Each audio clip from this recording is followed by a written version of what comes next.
Halo teman-teman, berjumpa lagi dengan saya Yunta. Pada video kali ini, saya akan memberikan tutorial analisis zona rawan bencana banjir menggunakan analisis buffering. Buffering sendiri merupakan salah satu analisis spasial dalam sistem informasi geografi yang biasanya digunakan untuk mewakili suatu jangkauan pelayanan atau luasan yang diasumsikan dengan jarak seperti meter atau kilometer untuk suatu kepentingan analisis spasial. Buffer sendiri dapat dilakukan untuk tipe feature polygon, polyline, maupun point. Nah, karena saya akan melakukan analisis zona rawan bencana banjir, maka bahan yang diperlukan adalah peta administrasi Kabupaten Bojonegoro, saya pakainya ya, dan dilengkapi dengan subfile Sungai Bengawan Solo yang mengalir di sepanjang utara Bojonegoro, sekaligus data penduduk dan bangunan pendidikan yang ada di Bojonegoro. Kita langsung saja menuju aplikasi ArcMap-nya. Di sini kita buka layer baru.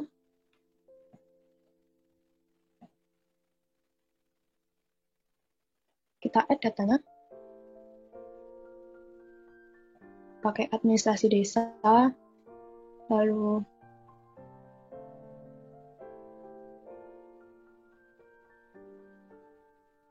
pendidikan, sungai yang bagian bentuk poligon ya. Kita add dulu. Oh, sama pemukiman. Oke. Seperti ini ya bentuknya. Kita atur dulu untuk pemukiman. Biasanya warna jingga.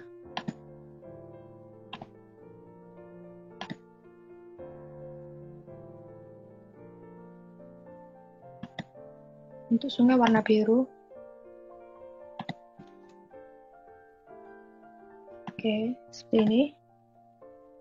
Klik OK. Nah, di sini kita atur dahulu layers-nya.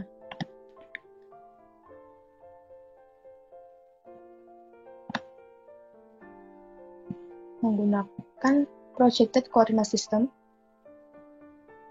UTM BG 1984 South Hemisphere. Pilih yang 49S. Klik OK. Untuk sungainya, di sini karena saya hanya membutuhkan Bengawan Solo, jadi kita cukup pakai data Bengawan Solo saja.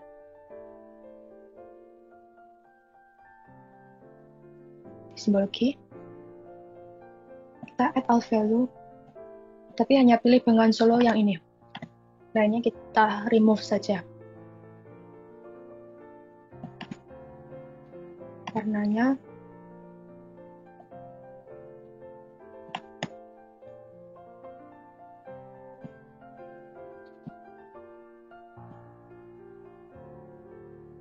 coba kita perbesar.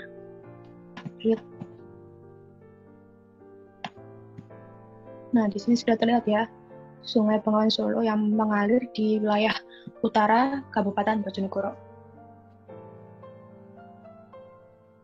Selanjutnya, kita akan lakukan analisis buffering.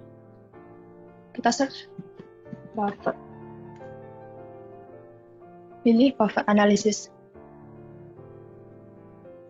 Inputnya, pilih sungai karena kita mau buffering sungainya untuk mengetahui wilayah rawan bencana banjir di sekitar bantaran sungai ya. Itu yang pertama, ini tingkat parah. Nah, sini 10 meter untuk distance-nya atau jarak dari sungainya. Kita klik OK. Ini sudah jadi proses buffernya. Kita lakukan lagi untuk wilayah yang sedang. Sama ya inputnya yang sungai awal tadi.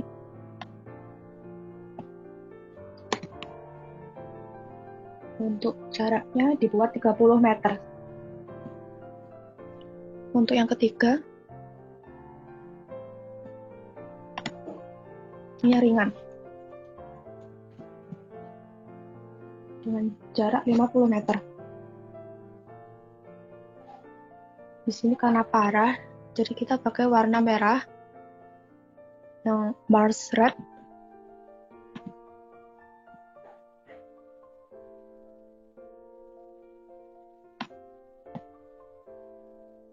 lalu yang ringan warna hijau.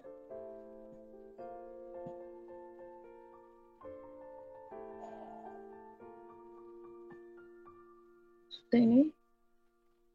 Baterainya merah kelihatannya. Oke. Yang sedang kasih warna jinggang.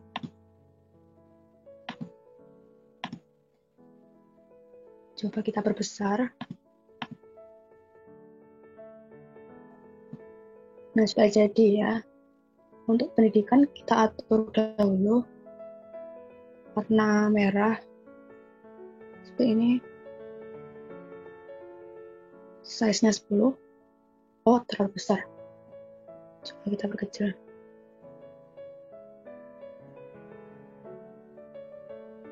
Nah, seperti ini ya.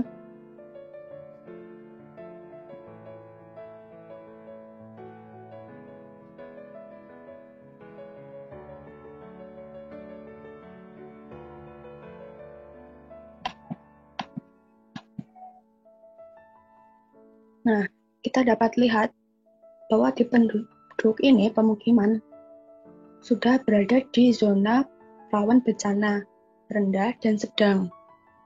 Agar lebih jelas, kita perlu melakukan proses klip antara wilayah sungai atau buffer sungai dengan wilayah pemukiman.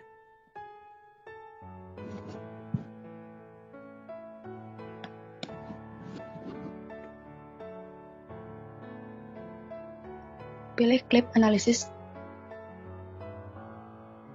Inputnya kita pakai sungai ringan, lalu kita klip dengan shape pemukiman.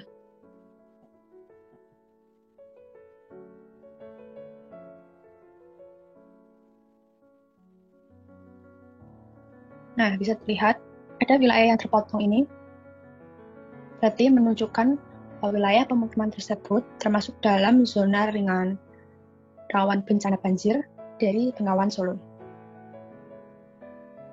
Kita ubah coba namanya. Klip ringan.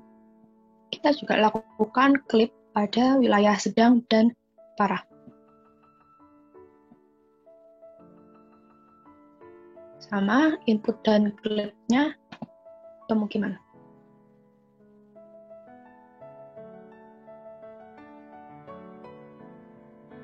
Sudah jadi. Kita lakukan juga untuk wilayah parah.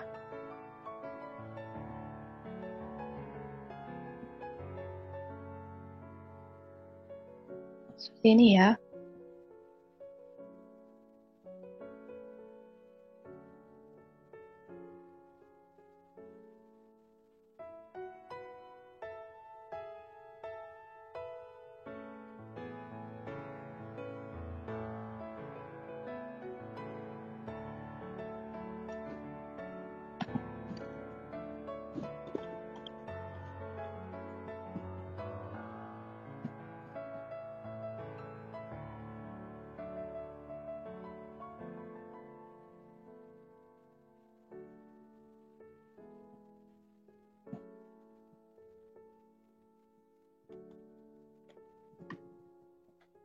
Oke.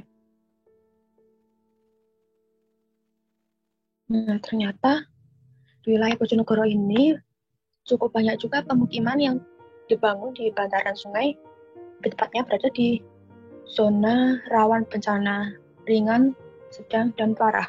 Bahkan di sini dibangun juga bangunan pendidikan yang juga terkena termasuk wilayah rawan bencana banjir ringan dan sedang. Seperti ini. Dan seharusnya kita harus membangun pemukiman maupun bangunan pemerintah atau pendidikan yang jauh dari bencana, yang jauh dari ancaman bencana. Nah, jadi ini perlu dilakukan rekonstruksi ulang ya, wilayah-wilayah seperti ini.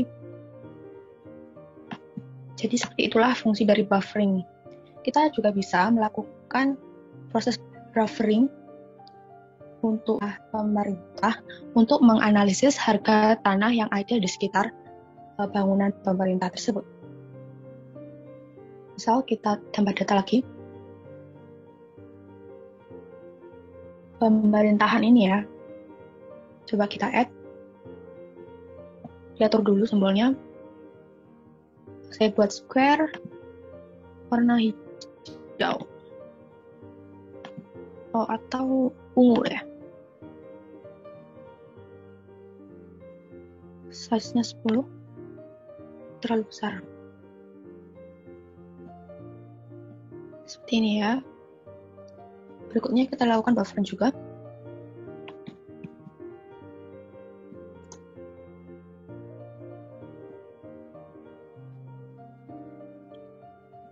Inputnya pemerintahan. Untuk jarak terdekatnya dibuat 100 meter. Ini berarti buffer parah. Atau dia termasuk wilayah yang tanahnya mahal.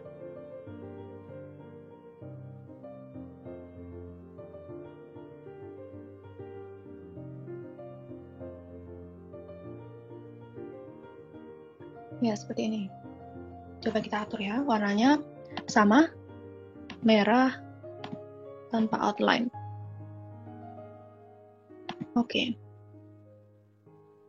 Kita buat juga untuk kelas menengahnya.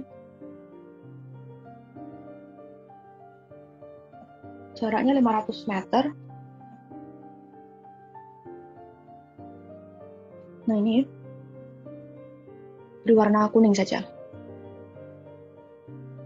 Oke. Yang terakhir,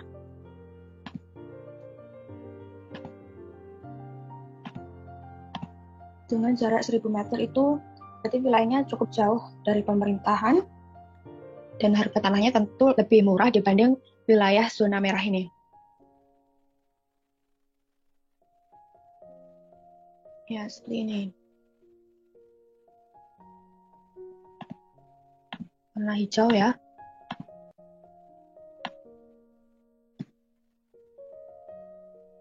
Coba diperkecil.